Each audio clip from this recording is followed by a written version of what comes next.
I'm Jamie Stewart. It's deadline day for the town of Brookhaven to submit a plan to clean up a toxic plume. The 4-mile plume runs through neighborhoods south of the landfill.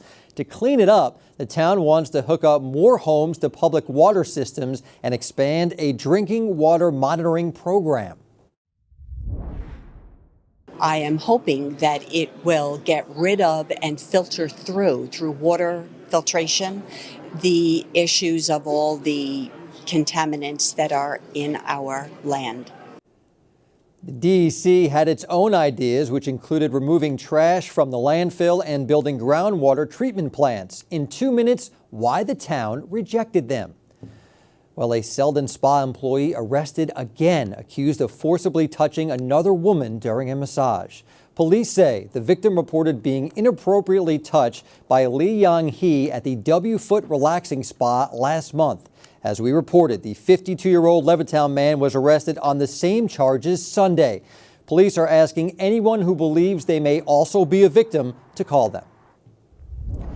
And Suffolk police are adding this Chevy Corvette Stingray to their fleet. Officials hope the car, which was seized in a DWI conviction, will deter drunk drivers. It'll be on display at parades and car shows as part of Suffolk's anti-drunk driving campaign.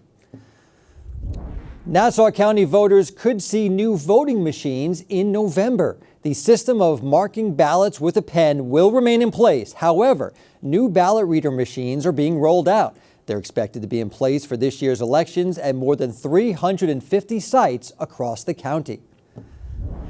And indoor pickleball and golf is coming to New Hyde Park. Pickle and Par Club set to open this fall in the former Strike Arcade and Bowling Alley on Union Turnpike.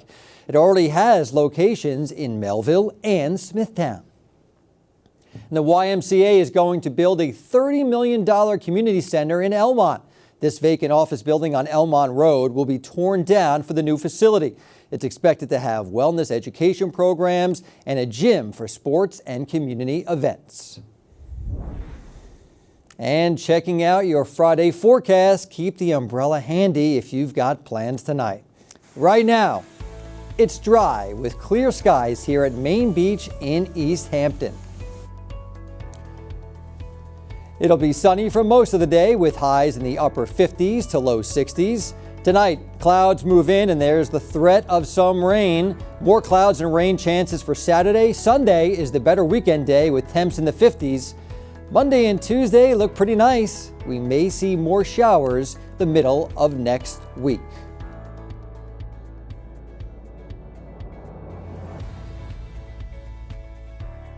Long Island weather is brought to you by Fire Island Ferries.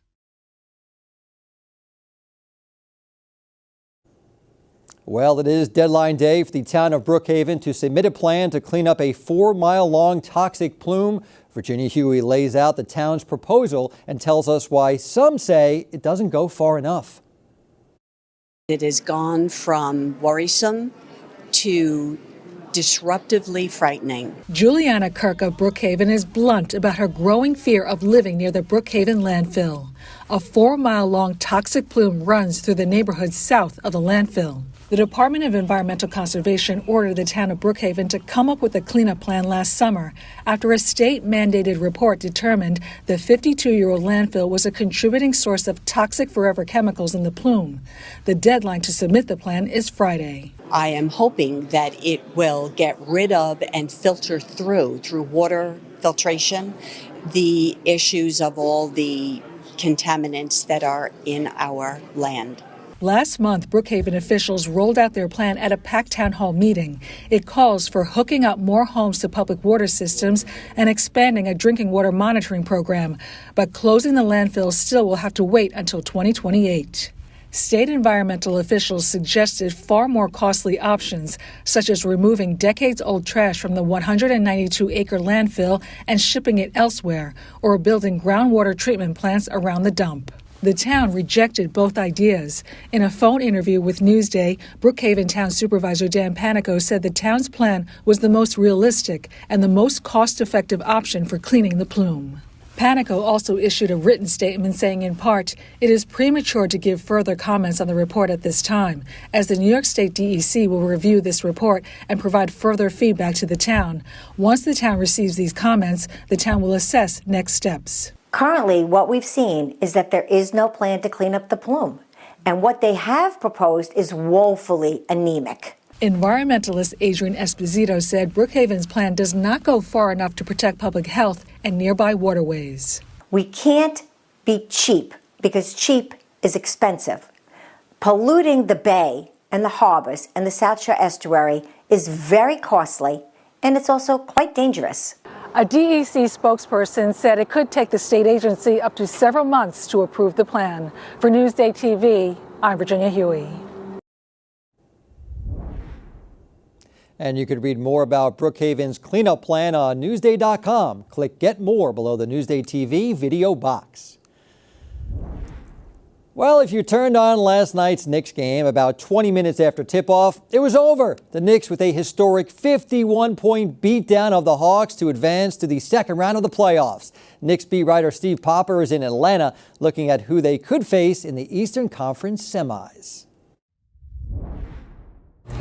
This is Steve Popper for Newsday Sports, and we have just witnessed one of the most convincing playoff victories you'll ever see. The Knicks with a demolition in Game 6 here. Look, before the game, Mike Brown, the Knicks coach, talked about how closeout games are the toughest games you'll ever face. That was not the case, as the Knicks used a 35-6 run in the first quarter. Took a 25-point lead after the first quarter, set a NBA record for postseason, the largest halftime lead, led by as many as 61 points tonight. And this was really, when you put together the Knicks roster, if you imagine what this team could be, this was the best version of it. Offensively, defensively, it was really close to perfection. And what you wanted to avoid here was just the injury or suspension. They definitely avoided injury, and we're hopeful on suspension. I don't think Mitchell Robinson will get suspended, but he was in a scuffle with Dyson Daniels. Both players got ejected in the second quarter. We'll see what the league rules on that, but I don't think that'll be a problem. Now what the Knicks do moving forward is they face either Boston or Philadelphia Monday night. If it's Boston, it'll be in Boston on Monday. If it's Philadelphia, it will then turn to a game at Madison Square Garden.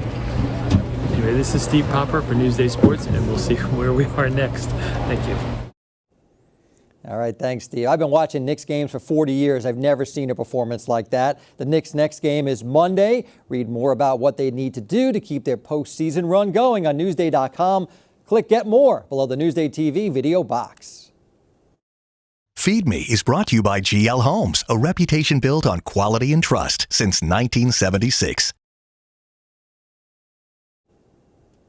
Chicken parm that tastes and looks like it's right out of Italy. Ken Buffa checks it out in this week's Feed Me TV.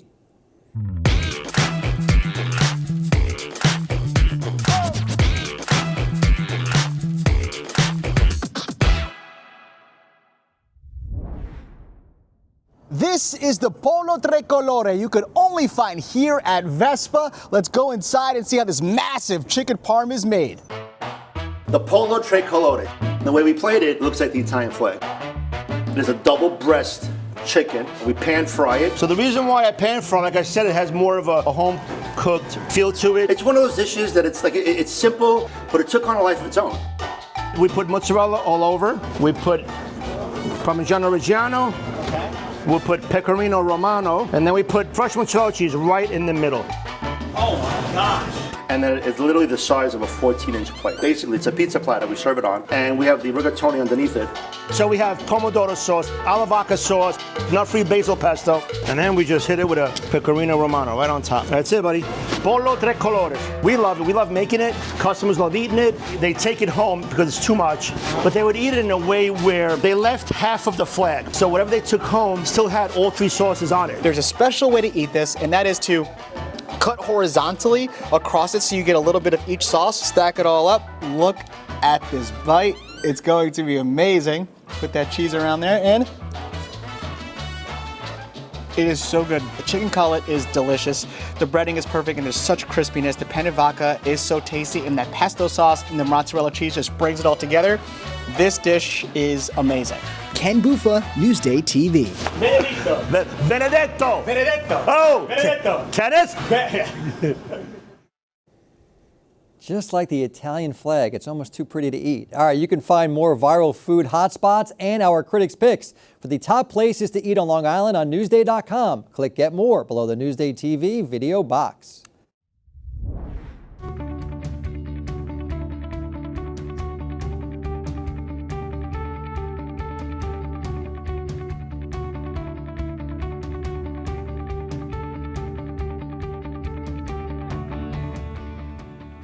You can see more on these stories on Newsday.com and watch us streaming anytime on Local Now, YouTube, and the other services you see here. I'm Jamie Stewart. More local news coming up.